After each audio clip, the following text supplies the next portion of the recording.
get is y'all don't know anything about racing. This is true. You're right. You're in the wrong show. Yeah. You're watching the wrong show if you want to hear like super engineer stuff.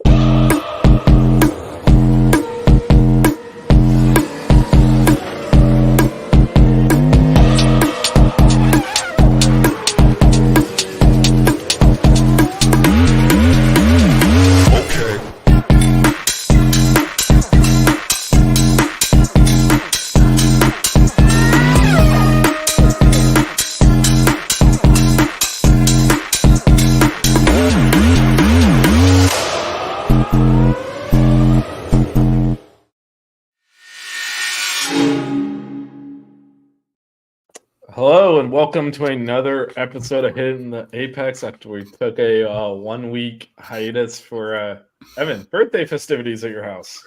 Yep. Had a good time. My son's ninth birthday party, my middle son, Jensen. So we had a great time. We went to Dave & Buster's, got to watch the hockey game. We did a whole bunch of stuff over there. It was a fun time. So yeah, and mentioning hockey, shout out to the Stanley Cup champion Florida Panthers. Let's go. Yes, sent those Canadians back across the border, Exactly. defended our honor, won the championship. Yeah, big congrats to the Panthers. That was awesome. Another championship in South Florida. Always a good day. Has Florida now become the hockey, state of the United States now? I mean, they've been in the Stanley Cup Finals for 6 years straight between us and Tampa. Yeah, it does seem like that. Yeah, no, there's a preponderance of high quality hockey being played in Florida. So there you go. Yeah. Yep. Anyway, yeah, congrats again to the Panthers. But we got auto racing to talk about here, man. Wondering where Jazz is. Jazz should be joining us in a bit. He's got a work call. He's running long on, so he'll try to hop in here. Hopefully that'll end soon, and he'll be able to hop in there. But we had a fun race in Spain, man. A banger. It was great. Yeah. So what were your initial thoughts on that? As I kind of pull up the race results so we can all take a look at them. But I mean, it lived up to what we were hoping. There was a lot of overtaking. There was a lot of action throughout the race. It was between George Russell doing that dive bomb right in the beginning of the race and getting around both Max and Lando and Lewis. Realistically, I mean, he started in fourth and went all the way up to first place. And then, great strategies throughout the entire race. There was a lot of action throughout the field. It wasn't just up at the top. And, again, showing that there is some chinks in this Red Bull armor. It's not this all-conquering car that we've been used to for such a long time. There is times where a team like McLaren at this point now can get up there with them. And even Mercedes, had great runs throughout the entire race. Lewis was making some great moves. There was a couple of them, or the one pass that he made on Carlos Sainz was a fantastic move, even though Carlos didn't like it too much. But Carlos was not a fan of that move. No, not at all. But it showed that there was still pace in that car, which is always good to see. And, it's just one of those situations of this is what we want out of Formula One. We don't want that one car to win by 30 seconds or by a minute or, be able to clearly outperform everybody else. We want this competition. We want this, fighting between these teams. And it was good to see. And also, shout out to Alpine, ninth and 10th, being able to get up in the points with both cars, that was pretty good between them. Obviously Pierre, being ahead of Ocon is something that team enjoyed seeing, but overall showing that they can be that fifth team up there, with, right behind the top four is good for them. It's something that they've been working towards for a while, having such a contentious year. But overall, like I said, just seeing how Red Bull isn't this all dominating car is what I really enjoyed. It's not. It's so hard to tell though, because Max is so talented. You feel like and Checo is such crap that it's hard to actually tell where that car is. Yeah. I think definitely the McLaren was quicker this weekend, but it's close though. But again, it's hard to tell because is Max really elevating that car? That how much is Max raising? Because I think both these things are happening. He's driving the car probably beyond its capabilities, to continue to hold off what's a quicker McLaren at this point. And Checo is just ruining every race by being terrible. And so the pace is probably somewhere in the middle there. But yeah, full shout out to Max for continuing to win races on a car that is no longer the best car now. Also shout out to your mom. Thank you. Thanks for the kind words. The other thing I will say, and this goes back again, my favorite topic. So George Russell, like you said, dive bomb is the operative word. He is very lucky that the cars around him do not want to wreck, because basically they had to part to avoid hitting him, because they all have more important things to do. Shout out to your sister as well. We got the family reunion happening here. But if it was more of a competitive, a couple of years, 3 years ago at this point, when Max and Lewis were, battling at the end of the season, it got to a point where they were both just like, I'm not giving in. If you do something, I'm going to hit you, because I'd rather both DNF than let you free. And you think back to Monza and stuff like that. Yeah, there was crash. Yeah, it was Monza, but also, Silverstone that year. Max ended up being the one crashing, but basically they're like, both of them were like, I'm not giving an inch. Yeah. And there were multiple times they ran into each other and both finished anyway. But, no one really is viewing Mercedes as a threat. So if you're a Ferrari or you're a McLaren or you're a Red Bull and you see this guy kind of out of control, I'm going to just slide my car through here. You're kind of going to be like, all right, I'm going to give some space. But it was still a great pass. But I still think he showed his immaturity in this race, because when Lando passed him, Lando was way faster. There was no way he was holding that spot. He shredded his tires. And I'm glad Karun Chandog, I don't know if you watched the F1 TV or the ESPN feed, but I'm glad he said something, because Crofty was like, it's bad luck. They went to this strategy. And he's like, no, there's no luck. He makes choices. And the reason George Russell's second pit stop happened so early is because he shredded his tires trying to hold off Lando. And he had no chance of doing that. At best, he would have held into the next DRS zone and gotten past. So it was great racing to watch, but then he comes out worse for wear. That's why Hamilton ends up in front of him. He was a few corners away from Leclerc ending up in front of him. And again, there's an immaturity there. And you do wonder, when he's the lead driver at Mercedes, how that's going to play out, because, right now Lewis is kind of the calming influence there that kind of drives the car correctly and, captures the points and kind of does the adult thing. Yeah. And that's not really, even in qualifying, Russell was complaining that Lewis was going too slow or whatever. It's got to stop at some point. He's got to mature, because he does, that move he pulled off, the fighting of Lando, you see the talent there. Yeah. The maturity is not there. And I feel like he's being coddled too much as part of it. I think he kind of messed his race up a little bit, because he should have been on the podium. He should have been on the podium. Yeah.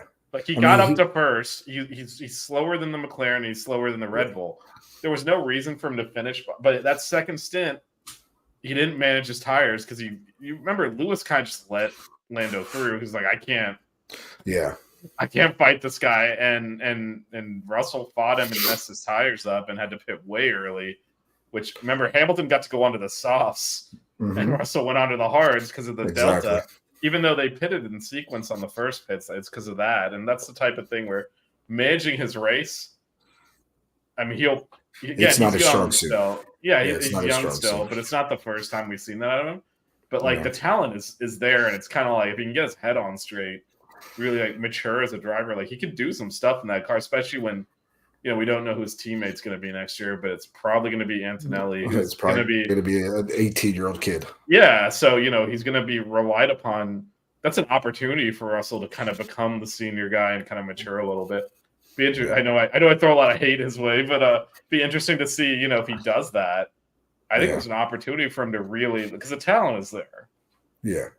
I want to touch on point that you made about the maturity thing. It's we all look at the situations about the leaders of the teams and stuff like that.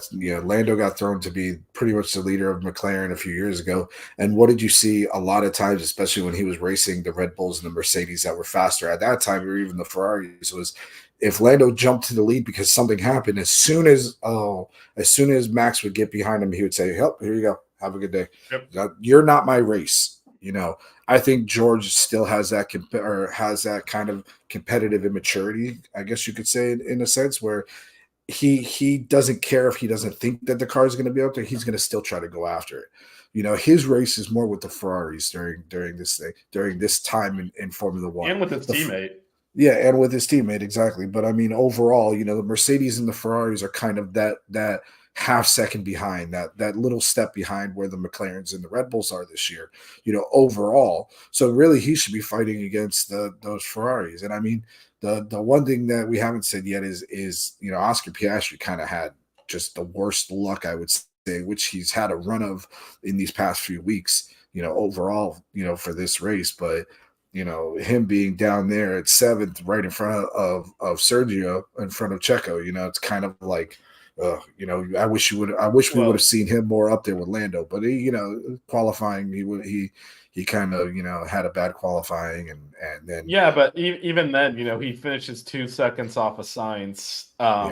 Like he's back there with Checo, but he is 26 seconds ahead of Checo. Yeah. No, I mean, Checo's got some exploit. I don't understand. Looks like he's getting progressively worse. I don't understand what's going on there. Also, rounding out the top 10, shout out to Alpine, double points finish. Yeah. I mean, just like I think Jazz said before, or it might have been you know, Sergio must have those text messages that Christian Horner has. Yeah, it's hard to imagine what compelled them to extend him, but he's not getting any better. So checking in kind of on the driver standings now. We do have a new second place. We do. Lando has overtaken Leclerc. Oh yeah. And that's big. In terms of, you know, pecking order now, and it does really feel like for race wins, it's not just a 2-team race, it's really a 2-car. It's a 2-car race. Yeah. And I mean, realistically, it's like you could see this on the track right now. Those two are at their peak. They're at their top. You know, they're racing better than you've seen. You know, a lot of teams or a lot of other drivers race against Max. Lando isn't afraid of him. He's not just going to let him go by like he has in years past. You know, he's going to fight with him. He's going to try to push him. And what I like about it is it's not just in the beginning of the race, in the beginning of the stint. You're seeing him come up to him and drive up right behind him at the end of races. He's catching up to him. I mean, 2 more laps at Imola, he would have passed him. 2 more laps here, he would have passed him. It's just like they haven't quite got that balance of that undercut or that overcut, whichever one they decide to do, to just get it just right. Well, I think when they find it, it's going to work. Yeah, I think in this instance, you know, they just need to so he was stuck behind Russell. Mm-hmm. So they were just like, we're going to offset the strategy. We're faster. It'll make it up over the race. Like if there's any kind of a tire difference or a pit stop delta, we'll be faster than Russell. So I think they were more just trying to offset their strategy, so that way they would get out of, like, they didn't want to pit in sequence with Russell and continue to fight him. They knowing, look, Lando's faster. So if we run long, he'll end up passing him because he'll have fresher tires later in the race when he catches back up to him. If we run short and undercut, we'll probably pass him anyway.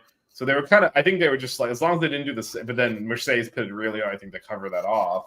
So that took the undercut away. But I think they were more just like, hey, as long as we're not on the exact same strategy as him, worst we're going to do is second. And even that second stint, you know, it's like, should they pit? Should they pit? He's running too long. It's like, no, because worst case, he's going to finish second because he's that much faster than the other cars other than Max. And, you know, when he started that pit strategy, he was third. So it was always the right call. And like you say, almost got there. It's always hard to tell at the end of the race when they really close up. Like Imola, he was on the gearbox. It was definitely like that was live. This one, when it drops from like 4 seconds to 2 seconds on the last lap, it's likely Max backing off, knowing that there's no real threat to get past on that lap. So it might take a little bit longer there. And then, you know, again, with Lando was on used sauce, Max had new ones, but they were probably about even at that point in the race. So it would have 5 more laps would have made it fun. I mean, the other thing about it too is like right before Lando went in to go pit, you know, you could kind of see the strategy that they were kind of going for.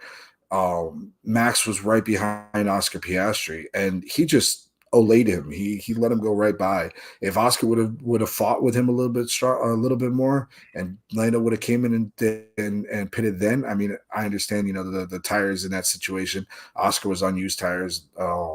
Max was on those brand new, tires. Maybe, he could have fought him off for a couple corners. And if that would have happened, it would have been even closer. It would have been, a little bit better for Lando. But it just seems like, this race Oscar just wasn't on his. Yeah, and his I think top at that game. point, in the race, I don't think you really had the tools to hold Max up. I think one of the things we haven't seen a lot of in the last few races, but remember, the Red Bull DRS is still just it's a monster, but when you're in front, it doesn't really matter. And then when you're Checo, it doesn't really matter. So, we kind of forget. But it would have been, I think that was the idea. That's why they left Oscar out longer. But he just didn't have the ability to do it. Because as soon as Max passed, that's when they said box. Yeah. I think that was the idea. He just didn't have the ability to hold him off. But it was still, again, a really good race for McLaren. I will say some of the stuff at the margins now, they've all of a sudden, recall like 2 years ago was the one where first race they had to pit Lando every few laps to top off the fluids. Beginning of this year, the car wasn't very good. They have rapidly improved it to the point that it is now, if not the fastest car on the grid, right up there with the Red Bull. And so with that comes, I mean, everyone was like talking about how Lando was like disappointed with second place, and that shows, that the team is in a different mindset. That's true, but with that, the rest of it, like you said, the pit strategy needs to be on point. Oh, yeah. The pit stops need to be better. Yeah. They're slower than Red Bull and Mercedes in the pit box. You're losing a half second here and there. That adds up now when you're trying to win the race. So, for sure, a lot of their rest of their operation does need to catch up to the car now. Because no one cares if you're running in sixth, if you have like a 4-second pit stop instead of a 3-second pit stop. That you lose the race by 2 seconds. Exactly. All of a sudden that matters. So they do need to sharpen the rest of their like they basically have a race winning championship quality car now. They're not going to win the championship this year because Max has opened up a huge gap, but they have that type of car, and the rest of the team needs to really catch up, like you said, in terms of strategy and in terms of their whole pit operation. All that needs to be faster. They are still behind Red Bull there as well, and you're trying these strategies to cut those fine margins, and then you just throw it away in a pit stop because it takes 5 seconds to change the tires. That's our problem. Anyway, look at the constructors. Ferrari is still hanging on to second. That is tightening up though. They're hearing the Jaws music coming up behind it with McLaren coming right there. Especially if they keep on having these races like this where it's like they're just. It's kind of bad it's kind of sad to see when we saw how good they were earlier in the season. We were all sitting there thinking that this was going to be, the Mercedes and Red Bull fight, and McLaren would be right up there with them. And it's just like, they had that win at Monaco, and then they just fell off the cliff. And it's been a couple of races after that since, but it's like, come on, guys, like you need to show a little bit more on this. Hopefully they'll start bouncing back. Maybe, when they go to Monza, they'll have the Forza Ferrari Tifosi power going, and they'll be able to show a little bit more. But yeah, they just the past couple of races they just haven't showed anything. It's been really kind of upsetting, especially for somebody who wants to see good racing throughout the entire field. There really is that difference right now between where Red Bull and McLaren are, and then Mercedes and Ferrari, and then the Aston Martins, and then everybody else behind that. And I think for Ferrari, it does their pace does appear to be much more circuit dependent than Red Bull and McLaren. For sure, there are tracks you mentioned, Monaco, but there's other ones too where Leclerc's put it on pole. They've had opportunities. Sainz has won a race this year too. So, I mean, but these last few, I think it's the other two things have happened. I think the other teams have developed better. Mm-hmm. I think McLaren and Red Bull have continued to develop ahead of Ferrari. Looks like Mercedes has closed the gap. And then also, depending on the track, there are tracks where the Ferrari just doesn't appear to work.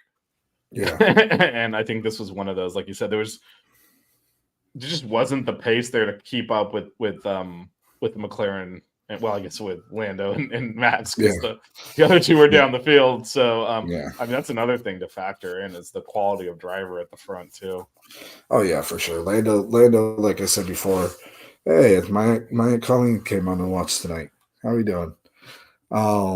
It's really interesting. You know, you're just like you said, the quality of driver up there. You know, Lando and Max are really racing at their peak. They're really up there at the top of their game. You know, they're showing why they're two of the best drivers in the world. And right now, even though it doesn't say it in the points per, well, I guess yeah, now because Lando did go up to second. You know, they are the two top rated drivers in Formula One right now. So I mean that this is what we want to see. We want to see two drivers that are fighting with each other. We want to see drivers that they're pushing each other throughout. The past couple of years, just seeing Max run away with it has just been depressing almost. Seeing that there's fights, seeing that there's scraps, seeing that they're Lando isn't happy with a second place anymore. He's had 19 podiums now, almost at 20 podiums, and at this point he's like, I don't care about getting another podium. I want that top step. I want to hear Yeah. my national anthem play at the very end. So I mean, that's what we want. That's what all of us want. And I don't care if you're a Ferrari fan. I don't care if you're an Alpine fan. I don't care if you're a Kick Sauber fan. I don't care what we just want to see racing. We don't want to just see qualifying the race. Yeah, and I think we talked about Russell earlier pressing a little bit. I think he senses that too because these are his peers, Lando, Max, and Leclerc. They came up together, and Lando, Leclerc, and Max have won races this year, and Mercedes isn't really close. And if you recall, I mean, it's not that long ago, right? Yeah. Thought he was stepping into a dominant car that would easily be able to win races and championships, and instead he kind of stepped into a car that's fourth best on the grid. So I don't. Yeah. I think that's part of it too. Man, you're getting all sorts of fan love tonight. What's up, Zach? It's that's the my aunt who was just said hello. That's her son. All right, nice. Always a family affair here. I was gonna say, I guess my mom sent it out to the whole family this week. That's all good. We love the Sounds family here.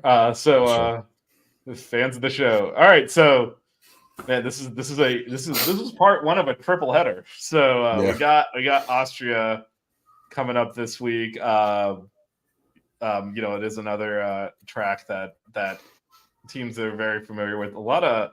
It's a power circuit, so let me pull the track up here and get your very much so. Get your thoughts on this here. One of the most beautiful tracks in Formula One, in my opinion. Right in the Spielberg Mountains, in Austria. You have the iconic run from turn 1 up to turn 3, where you're going up the hill. One of the sharpest hairpins in one of these traditional tracks at turn 3, where it immediately goes all the way downhill. Both in DRS zones, both cars flying up to 200 miles per hour. And then, that middle sector between 4 and 9, there's always fighting at turn 4 going into turn 5, 6, 7. You see these cars start to kind of stretch out a little bit, but then going into 9 and 10. Turn 10 is one of my favorite turns in all of Formula One.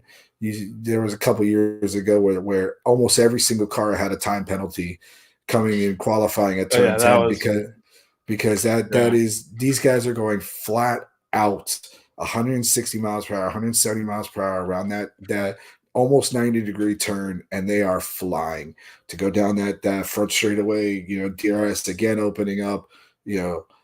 This is just one of those tracks that it's a fun track to watch. There's always good fighting. There's always good racing.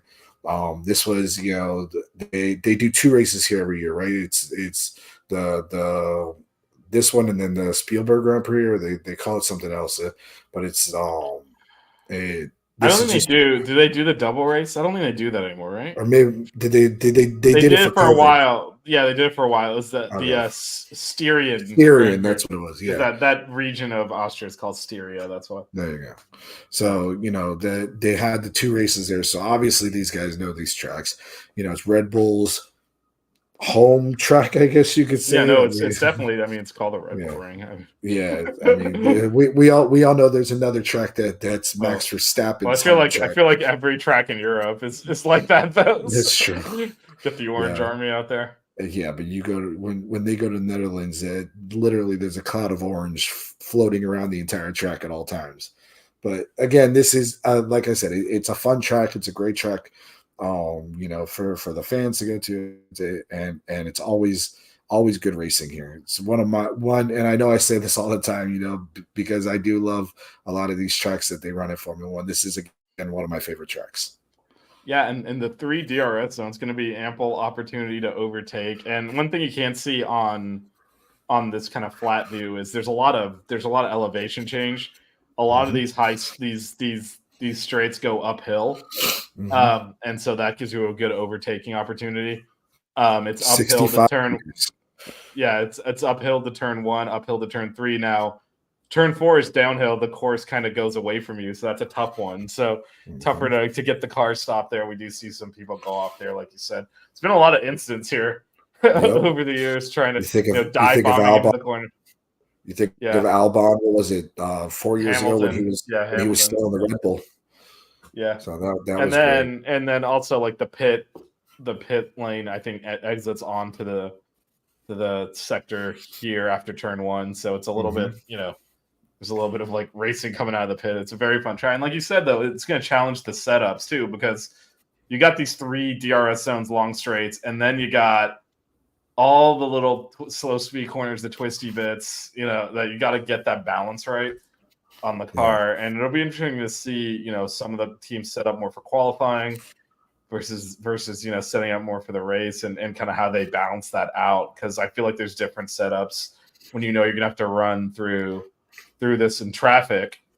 You want to put more downforce on your car to get through this in traffic. That might ultimately be slower on a one lap pace where you kind of have clean air. So be interesting to see how they do that. But with the 3, not just the 3 DR zones, but them stacked, it's Oh going to yeah. make for some interesting racing. A lot of overtaking. And yeah, should be a fun race. Should be a fun race.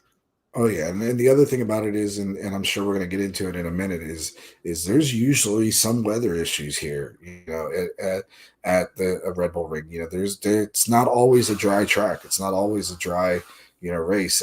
You're pulling it up here. It looks like Sunday, 77% chance of rain. That could make for some pretty interesting running. I mean, that'll be fun. It'll be clear, hopefully, on Saturday for qualifying, Saturday for the sprint race, because this is a sprint But yeah, weekend. it is that, yes. So we'll see that for qualifying, but then for the actual race, if there's some weather there, man, that track is fun in the wet. You see these cars coming down that hill, going into that the final hairpin, or I'm sorry, into turn 4, that off camber right hand, hairpin. They slip and slide and go all over the place, and then 6 and 7. The in the sector 2 going into sector 3, like we were showing before on the map, they're twisty, but it's a wide track. This isn't a narrow track, so there's plenty of room for them to go pretty flat out through 6 and 7, with these cars. But when it's raining, it's a whole different story. These things are slipping and sliding through there. They're almost drift cars coming around those corners. And then, like I said, that final sector is just fun. It's just really fun to watch. It's like a roller coaster, this track, and putting it in the wet makes it even better. Yeah, and then again, going to setup, if you who's going to sacrifice qualifying and put more downforce on the car, thinking a wet race that'll pay off because you get better grip out of that. So be interesting to see if anyone takes that gamble and kind of like, all right, we'll qualify a little bit down the grid. There's a lot of DRS zones to make up places, and I can have a faster car over race distance. And then just some details on the weather forecast. It is not always a forecast to rain on Sunday, because sometimes it rains in the morning and it doesn't really matter because they're racing yet. It is supposed to rain in the afternoon, so prime time for the race. Speaking of the schedule, obviously we live in America, so we got our hours on the American calendar. But practice 1 is 6:30 a.m. on Friday, and then the sprint qualifying, as I mentioned, the sprint weekend, 10:30 on Friday. Saturday, bright and early, 6 a.m. You got the sprint race, and then qualifying 10 a.m. on Saturday, and then on Sunday the race is at 9 a.m. So if you go to track time, though, you will see that is 3 p.m. That is right in the window where they're expecting it to rain. So Yeah. Yeah, and you know the weather, as you said, not only is weather an issue often at this race, it's very inconsistent because it's in between. It's in the mountains, so Yeah. you sometimes get storms that just don't make it to the track because the mountains kind of dissipate Block them, 'em and off. so there's a lot of hit and miss here. So they're gonna have to really nail that forecast Oh yeah. on Sunday. So that'll be interesting. In terms of tires, you know, might be using the wets and the inners, but they are on Exactly. the three softest compounds here, which again with all the straights, it's a low deg circuit. So not really surprising there. Yeah, and they have plenty of data on this track at this point. You know, Pirelli's, been there a long time, and they've seen these, this surface. I don't think they've done any recent resurfacing on this track in a while, at least since COVID. I think was the last time they might have done it, if I'm not mistaken.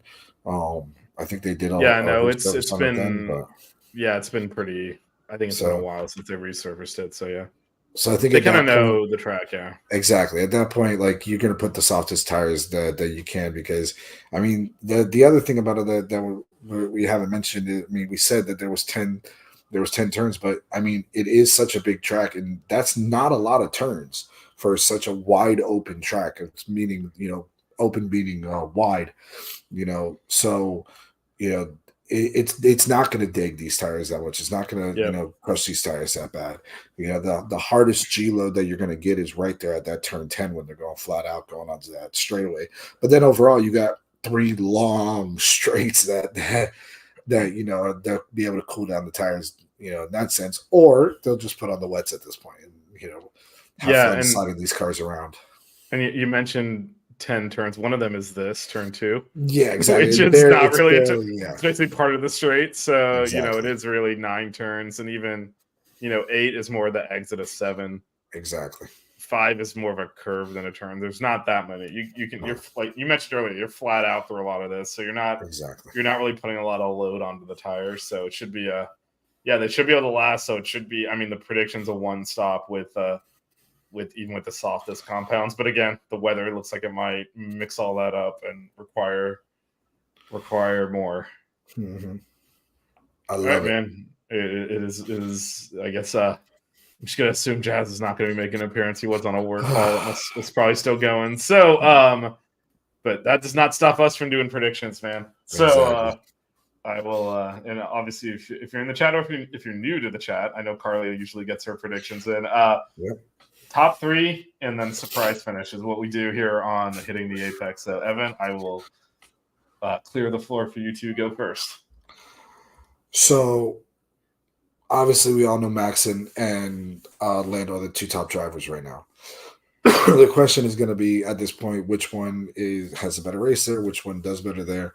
I think everybody's going to expect that Max is going to do, what he does, and it's a Red Bull ring. And how are they not going to have a Red Bull win the Red Bull ring? But the fact of the matter is Lando has had success here before. This was I think this was the first track he got a podium on, if I'm not mistaken. This was back in the COVID year. And I'm going with Lando to win the race. I think that he is, the class of the field right now, notwithstanding, what Max has done. I think Max is, not that he's lost a step, but that car has lost a step and he's just hustling it around better than anybody else. I think Lando is killing it. I think he's showing that he can he can keep up with these guys and be better than them at any point, at any track, at any time. And I'm going with Lando to win the race. I'm going to put Charles in second, and I'm going to go with Max in third. I think Ferrari's gotta show up a little bit more, and I think that they gotta do something. And this has been a track where they've had not great success. There's a couple years back where they blew an engine right at turn 3. Yeah, I think it was Carlos was going to win Yeah, and the engine let go on him. exactly. So I think that they want to show, and not only that, but I think that they want to show that they can do it at a more traditional track. You know, the win that they've had, the past couple wins that they've had have been on more, street circuits, whether it was Singapore last year, whether it was, Monaco this year. These are street circuits. These are not the traditional tracks. And they want to show that this car can compete. Whether that's going to happen, I'm not sure, but I do think that this might be a good track or a good race for him because he has had some success here before. And then, like I said, I think Max Verstappen in third. Um, I'd like to say that he's going to win this race, but I just think right now there's a lot of momentum in that McLaren. My surprise for the race, I'm going to go with. Let me qualify this with if there's rain. Okay. If there's rain, I'm going to go with. I'm going to go with Lewis Hamilton top 4. He's going to be 4th if there's rain. And I know that he had a good race this past race, but him in the wet at this track is something special. So okay. That's what I'm going to go with. I'm going to go with that as my surprise is we're going to have a top 4 that's 4 completely different manufacturers, and it's going to be Lewis Hamilton in the rain being 4th. All right, good stuff. Carly came in with Max to win, Lando second, Oscar third, and then both Alpines in the top 10, which is like one. I mean, that happened this past one. Yeah, but I think you'd assume that Aston Martin is going to put. I think it's a fair. I think her top 10 prediction is fair because that means that because it's both, so that means that you're basically saying no Aston Martin in the top 10. So yeah, and that they're going to really finish ahead of them and the Haas, which appears to be generally as quick as the Alpine. So it's a prediction that is it's good enough to count for a wild card. All right, I'm gonna kind of step on Evan's surprise prediction because I don't know why I'm doing this, but I got Lewis to win. Nice. It's been a year. It's been a couple of years. It's time. The time has come. And actually, you stole my ratchet. I was like in the rain, some chaos. Okay. It gets shuffled up. Let's see Lewis, who's very good in the wet. See if we can pull that off. And I got Lando and Max finishing out the podium. And then my surprise is you triggered this in my head when you talked about Carlos's engine blowing up, but I got a double Ferrari DNF. Oh wow! We'll take them both out. Take them both out, man. That would be interesting because that would knock them probably out of, or especially if Oscar could do good, that would knock them out of second in the constructors. Yeah, it's 33 points, I believe, the gap right now. So. Well, we've successfully made Carly vomit you once. I win because I did it twice. So listen, she's an Alpine fan. French takeover. The French Revolution, as our former co-host called it. Uh-huh. Oh, and I apparently I've upset your father as well. So. Let's see who else I can upset in your family while I'm here. No. Anyway, again, anybody. Yeah, I know. Anyway, just to reiterate some of the times as we kind of wrap up here. So again, it is a sprint race weekend, so it's a packed weekend of racing. Some early mornings. So practice 6:30 Friday, sprint qualifying 10:30 on Friday. The sprint race at 6 a.m. is very disappointing. And then qualifying at 10 a.m. and then the race on Sunday at 9. And we will be back next week. It's another. So we got some EU Alpine, no Mercedes. There's anyone but Max. I think a lot of F1 people are on the anyone but Max at this point. So just want to see something different. It was anyone but Lewis before that. It was anyone but Sebastian before that. It was anybody but Michael before that. Yeah, exactly. It's cyclical. So Anyway, we'll be back next week. We'll review this, and then it's after that Silverstone, right? Straight in. Yeah, I think Is so. I this? think it. Well, But check. I forget. It's definitely a third race in a row. Yeah. It is. Yeah, no, it is. Silverstone's July 5th or 7th. So yeah. I was gonna say I don't have my shirt on to look today, but Yeah, so that's the next one. So we are knee deep in the second race of a triple header. Thanks for the entire Zones family and extended family this time for showing up and giving us love and watching the show. Evan, thanks as always for joining me here. All right, Vish. All right, we'll see y'all next week. See you.